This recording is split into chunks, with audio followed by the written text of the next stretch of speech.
চট্টগ্রাম বন্দরের টার্মিনাল বিদেশিদের হাতে দেওয়ার প্রতিবাদে নৌ পরিবহন উপদেষ্টার গাড়ি আটকে বিক্ষোভ করেছেন বন্দর শ্রমিক দলের নেতাকর্মীরা। বন্দরে বেসরকারীকরণ চেষ্টার অভিযোগ এনে ক্ষোভ প্রকাশ করেন তারা। তবে দেশের ক্ষতি হয় এমন কিছু না করার আশ্বাস দেন উপদেষ্টা। পাশাপাশি টেকনাফের ঘুমধুমে নতুন স্থলবন্দর নির্মাণে সরকারের পরিকল্পনার কথাও জানান তিনি।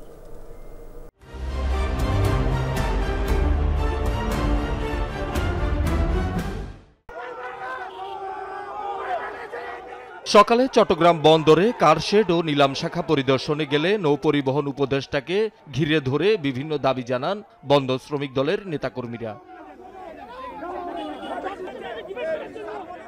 বন্দরের নিউমুরিং কন্টেইনার টার্মিনাল ও পতেঙ্গা কন্টেইনার টার্মিনাল বিদেশি অপারেটরকে দেয়া এবং বন্দর বেসরকারীকরণের প্রতিবাদ জানিয়ে উপদেষ্টার গাড়ি আটকে বিক্ষোভ করেন শ্রমিক দল নেতাকর্মীরা।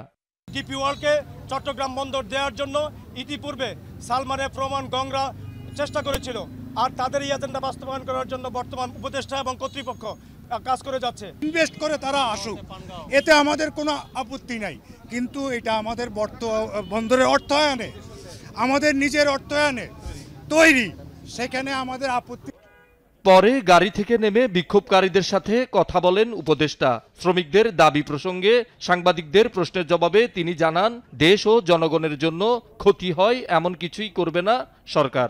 আমি শ্রমিকদের সাথে কথা বলেছি, আমরা দেশের ক্ষতি হোক এরকম কোনো কিছু করতে রাজি, আমি রাজি নেই। আমরা যা করব দেশের ভালোর জন্য, দেশের উন্নতির জন্য এবং শ্রমিকদের যাতে কল্যাণ হয় সেটার জন্য। পরে বন্দরের অভ্যন্তরে বিভিন্ন জেটি পরিদর্শন করেন নৌ উপদেষ্টা।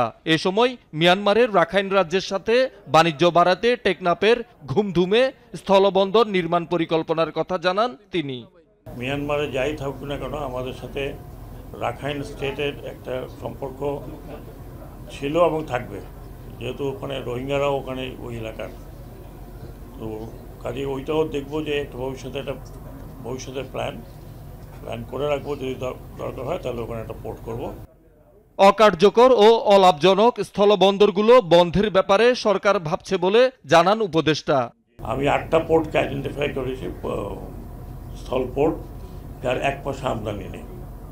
এত বছর প্রায় 10 বছর মতো হয়ে গেছে, 1টা পয়সার আমদানি নেই, অথচ আমরা রাজস্ব থেকে খরচ করছি। শহীদুল সুমন, যমুনা নিউজ, চট্টগ্রাম।